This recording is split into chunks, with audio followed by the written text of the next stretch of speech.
For this lesson, we're going to look at what function notation is and how we can use it to solve some problems. So first, we're going to let's just look at an equation like y equals 3x plus 1, for example. So what function notation is going to do is going to replace the y with this. It's called, we read it as f of x. So instead of y, we're going to have f of x equals 3x plus 1. And what this is telling us is that tells us it's going to be a function.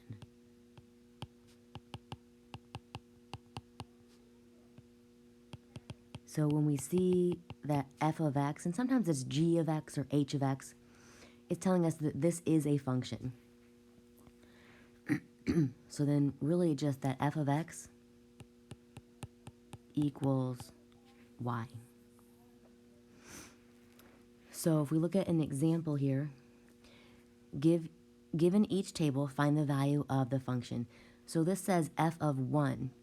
Well, in our function notation, we have f of x. That means the thing inside the parentheses is our x value. So what this is telling me, f of 1, it is telling me that I'm going to find the function, the value of the function. So I'm going to find y when the x value is 1. So it's replacing the x with a 1. So where is the x value 1? The x value is 1 down here. And when the x value is 1, what is the y value? Because remember, f of x equals y, we said. So it is 10. So what a function at 1, y value is 10. Function at -1, so here's -1, because again, the number inside is the x number. So this is telling me that x is -1. So we find where is x -1, and what's a y value? It is 2. Now I want to go, again, the x value here is 4. So go down to where the x value is 4. And then what's the y value? The y value is 1. So we're finding that y value. And now we're going to do the same thing, but it's going to be in graph format. And again, the number in the parentheses tells us what our x value is. So on my x, I'm going to find where is the 2. So here's 2. So I can look at a vertical line through 2. And at what point does that graph go across that vertical line? It goes across right here. Where is that? It is at a y value of 4. And number 5. This one's a little bit harder. We have to estimate a little bit here.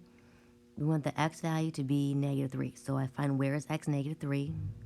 It's here. It's like this vertical line here. Now, because of the way this graph curves, it's really hard to tell exactly where that's going to be. I'm guessing it's going to be right around here somewhere, and that's at 4. So we have to estimate, and that's okay. If you think it's a little bit different, that's all right. So, again, on graph 1, you're going to find the x value. Imagine a vertical line, or you can do what I did, and you can draw that dotted line instead of imagining it. And you're trying to find out where does the graph cross that line. And then we're going to now use the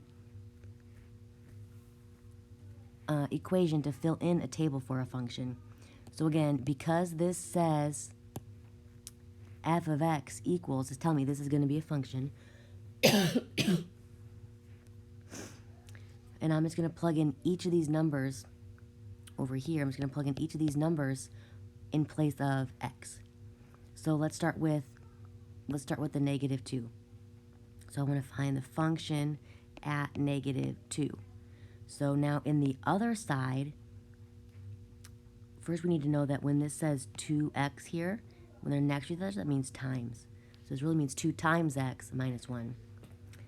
So 2 times x, but instead of x, we're replacing it with -2. I like to always put this in parentheses, but you don't have to. You can just put the times. And then we're just going to solve using order of operations, which says we have to multiply first. So 2 times -2 is -4. And then we still have that -1. Negative 4 minus 1 is negative 5. So when I plugged in that negative 2 for x, I got out a negative 5 for y. Then we're going to repeat. F of, let's plug in negative 1 since we're going to use the negative 1, equals 2 times, and again I'm plugging in that negative 1 for x. Everything else is the same, so 2 times x minus 1. It's always going to be 2 times x minus 1. We're just changing the x each time. And then I can solve. Order of operations says multiply first, so 2 times negative 1 is negative 2.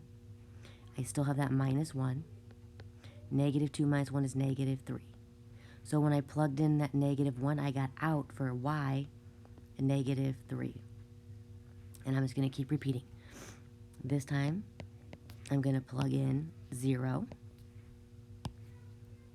So then that's going to be 2 times 0 minus 1. And then we just solve. 2 times 0 is 0. Minus 1 we still have. 0 minus 1 is negative 1.